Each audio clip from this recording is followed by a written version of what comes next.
Hey guys, how's it going? DUJ2 here, and welcome back to Fortnite Save the World. And let's talk, guys. Let's talk. Let's talk about that right there. So, I know. You guys have probably already seen it. I know that a lot of people have been talking about it. My Discord, thank you very much to Z Hunter 5000, who let me know about this pretty much as soon as it came out.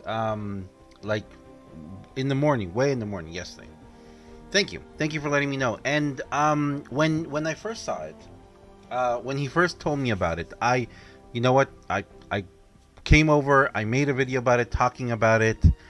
And then I didn't release that video. I didn't release that video for a couple of reasons. The first reason was I kind of felt like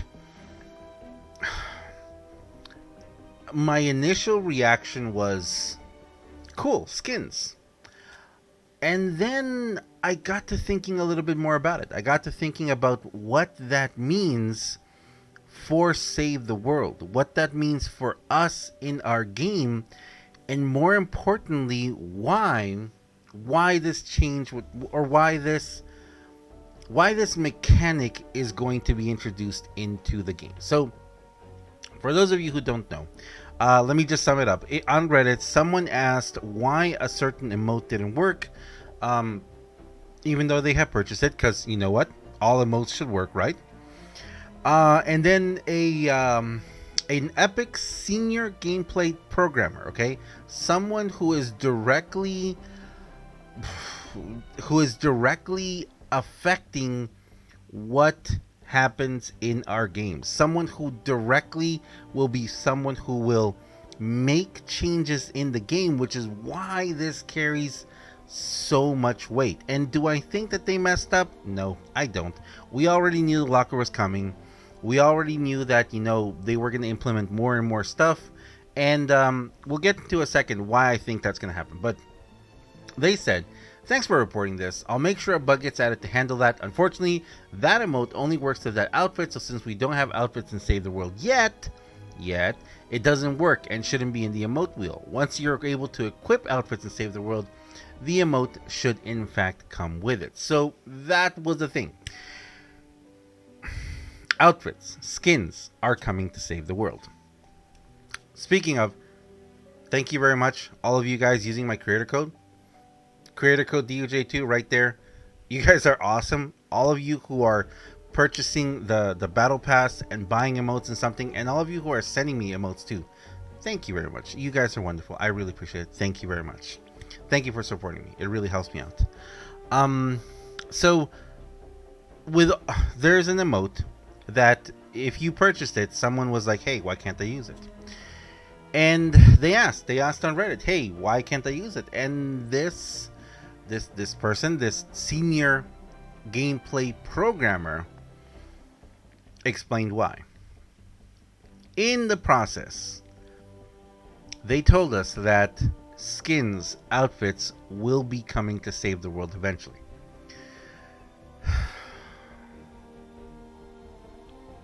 Let's start with why I think this is happening. I believe this is happening, guys. I believe that this is happening, and I believe that we are going to see more changes like this, because think of it this way. Think about the fact that put yourself in this mindset. You are a Battle Royale player, okay? You've been playing Battle Royale for a year, 2 years, however long. You're really good. You have the John Wick skin. You have all these really cool OG skins. You've got limited time stuff. You've got stuff that many other people only dream of having. And then one day on Twitter or on Reddit or in game or in the news, Fortnite Epic says, hey, by the way, guys, Save the World is free now. And if you've never played the Save the World, if you don't know what Save the World is, you're going to think, wow, this is pretty cool. They took that LTM of fighting husks, and they made a whole game around it. And that's gonna happen, guys. That's gonna happen. A lot of people who play Battle Royale are gonna think, cool, this is a brand new game mode that they created fighting zombies, fighting husks. Now I don't think it's gonna be that bad, but you know what? There are gonna be people who won't really know what Save the World is, who are going to believe that, Battle Royale came first, and this is just, an extra whatever. Um, but those people are going to be like, hey, let's try it out, and they're going to log in. They're going to go to Save the World. They're going to do a little bit, and then they're going to be like, hey, how come I can't use my John Wick skin? How come I can't do this? How come I can't do that? I want to use my refs. I want to use my modes. I spent all this time and effort and money in Battle Royale, and now I can't use any of that in Save the World, in this new game mode that they've been available for me. Whether Save the World goes free or it's at a much reduced cost, like $5 or something, I don't know. But if it goes free, that is going to be a huge negative for a lot of people if they're not able to use everything they have in Battle Royale in Save the World. So I think that's the main reason why they are moving to do this. And this change, along with the V-Bucks being removed from non-founders editions. Of course, if you still pay, to play, or pay for an edition or a version of Save the World, you're still going to get V-Bucks. But those people can no longer get the daily quests or the weekly rewards, the weekly V-Bucks. So just right there, it's about 2,000 V-Bucks a month that those people are going to be getting through X-Rays now. They're still getting something, they're just not getting V-Bucks unless they pay. And let's say that the game does go free to play. I believe that everyone who plays free won't be able to get the V-Bucks. They're going to get these X-Ray tickets to be able to advance to Save the World. But if they were to invest $10, $15, $20 more, and they get, let's say, the deluxe version or the super deluxe or the limited or the ultimate, they're going to be able to get more stuff. They're going to be able to get the V-Bucks, of course, after spending an initial investment. Of making an initial investment, then they're going to unlock the V-Bucks for the remainder of the game. This is not even talking about the V-Bucks missions, which we've noticed have kind of disappeared a little bit. But I'm going to talk about that in a future video. So, making the game go free to play, or a much reduced value, hopefully free to play, will bring a massive amount, guys. A massive amount of new players to Save the World. Tons. And most of them are going to be Battle Royale players, because why not try it out? It's free. We're going to try it out. Hey, you get to build, you get to shoot husks, all these other weapons you've never heard of that we get to try out. Doing these changes, bringing the locker to Save the World, I believe is just an anticipation to that. So in that point of view, bring it on. Why not, right? Now we get to the point where I have to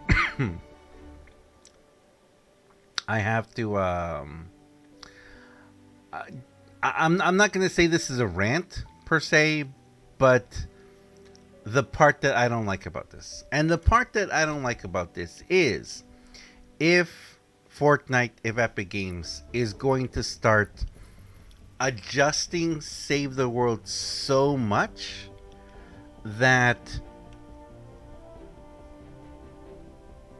it changes the core of Save the World and the game mechanics just for the sake of a different group of players, not for the Save the World players.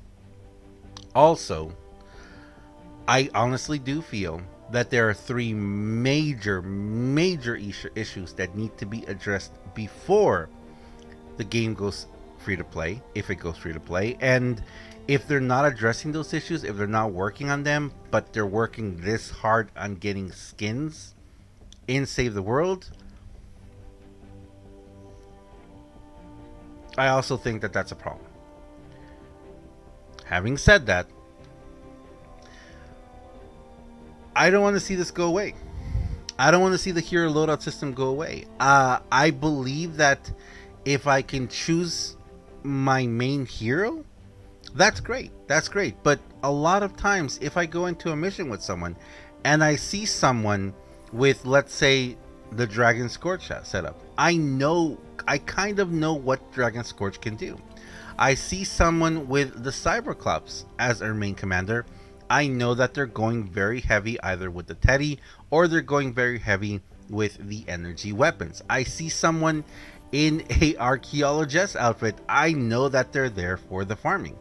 They're not going to bring that much firepower behind them. I see someone Buckshot Raptor. I pretty much assume that they are going to be doing the crit builds for the Pulsar 9000 or some other shotgun. So knowing that and seeing that helps me to kind of gauge how I need to play or what I need to do to be able to support best my team. Now let's say, for example, in the future I go into a mission and I'm with 4 John Wicks. And I'm not going to know until I see that John Wick punch through a tree that, oh, he's a farmer.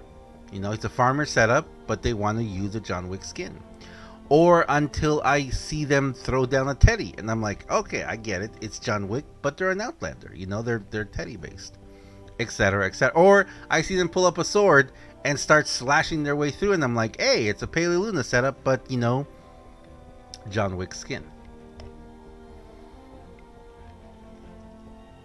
I would understand that unless it would just be maybe the clothes that would change or something like that. I get that. Okay, I get that. I understand it. I think it'd be fine. It would be a little confusing at first, and it would be changing a little bit of the core of the game mechanics to make it work for, you know, people who have a skins or the whole skins or outfits thing. The other option, and the option that I'm not really that excited about, is considering them changing completely this setup, them changing the amazing hero loadout setup. And this is not a bad thing because we've talked about this before. It would be pretty cool if you could develop your own character. If you started with a particular skin, or started with a blank canvas that you can change the skin whatever you wanted to, and then you could be like pick and choose from different skills, kind of like a skill tree that we used to have, and you could pick and choose, and you could be like, you know what, I want to make this character a soldier, you know, because I like certain things. I want them to have shockwave. I want them to have, you know, going commando. I want to have those, and I want them to be a soldier, and naturally they're going to have the natural things that soldiers have. The class perks. I want them to have the suppressive fire and the stay frosty. Okay? So I want that. I want those class perks to be on my blank canvas. And then after that, I could pick and choose, or I could go through all the different perks they have and be like, this is the perk I want to give mine, or this, or this, or this. And then you could either lock that into a certain type of hero or outfit or a skin, or that blank canvas, I could just switch and choose whatever I want.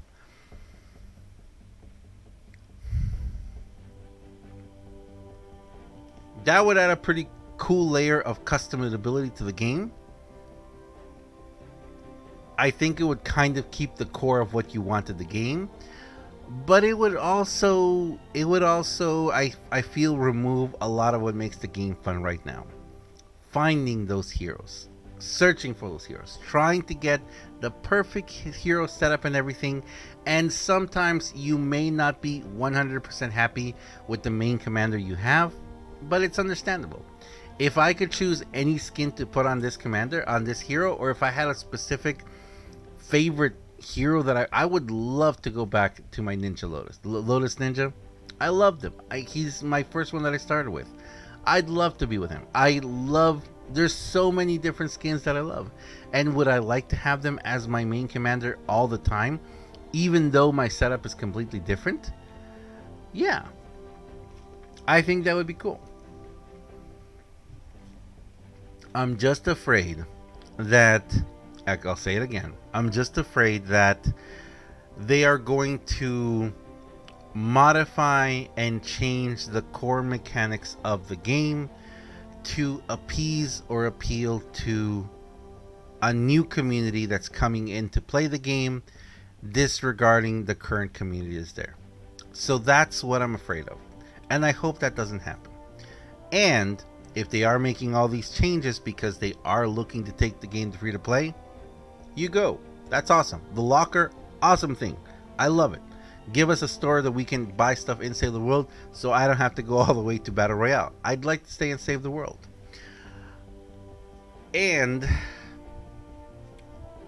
more important than skins, more important than emotes, more important than sprays and such, I feel it is more important that they address certain core and very important issues that are happening in Save the World, that if you have a giant influx of players from Battle Royale, is going to make the game very, very difficult emotionally. So, that's my 2 cents on the matter. I hope you I did want to slow it down and talk. I know I talk really fast normally. I wanted to talk slower today. I wanted to kind of express to you guys why I feel the way I feel. Yes, I think, like I said, my very first video that I made about this was completely different. I was very happy.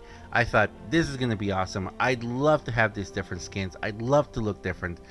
But when I really got down to it, I did kind of start thinking of the why they're doing this. And if that why is putting the Save the World community first, or to improve our quality of gameplay, or is it for some other reason? Let me know what you guys think down below in the comments. Thank you very much for watching, guys. I know this is more of an in-depth analysis / rant, but it's my opinion too. And this is wholly my opinion, guys. Please understand that. I'd love to know what you guys think about it. I know that it's wonderful to hear that, that, you know, the skins are going to be coming to Save the World and all these different outfits. I just really would like to see some other big changes that are also going to benefit the game and ensure its continued durability and just fun factor as well. Because that's why we play games, isn't it? We play games for fun. Thanks a lot for watching, guys. As always, I am DUJ2. This has been Fortnite Save the World. A bit of a Let's Talk. Talking about this change. What do you guys think about it? Please let me know down below. Thank you very much for watching, guys. If you enjoyed this video, if you enjoy what I do on my channel, please do me a huge favor, guys. And have yourself a wonderful day. Thanks a lot for watching. And I'll see you guys next one.